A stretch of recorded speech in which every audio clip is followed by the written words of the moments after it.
मित्रांनो, कुरुक्षेत्राच्या युद्धामध्ये फक्त वीरांचे रक्त सांडले नाही, तर तिथे अशा एका महान योद्ध्याचा बळी दिला गेला ज्याने पांडवांच्या विजयाचा मार्ग मोकळा होणार होता. तो योद्धा म्हणजेच अर्जुनाचा पराक्रमी पुत्र इरावण. युद्धाच्या सुरुवातीलाच एक भयानक अट समोर आली. पांडवांना जर विजय हवा असेल तर एक सर्वगुण संपन्न राजकुमाराचा बळी रणचंडीला द्यावा लागणार होता. अर्जुनाचे डोळे पाणवले, पण इरावण मात्र शांत होता. त्याने स्वतःहून मृत्यूला मिठी मारण्याची तयारी दर्शवली. पण मरणाच्या आधीच इरावणची एक अंतिम इच्छा होती, लग्नाची. आता विचार करा, उद्या मरणार असलेल्या तरुणाशी कोण विवाह करणार?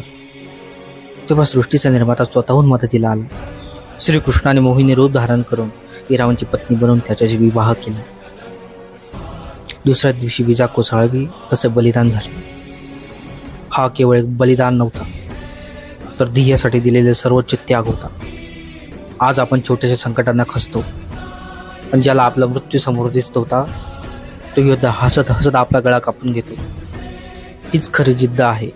इतिहास तलवारींनी गाजवणाऱ्यांचाच होतो, पण इतिहास त्या बलिदानाचाही होतो ज्यामुळे धर्म टिकला जातो. जिथे त्याग असतो तिथे विजय निश्चित असतो.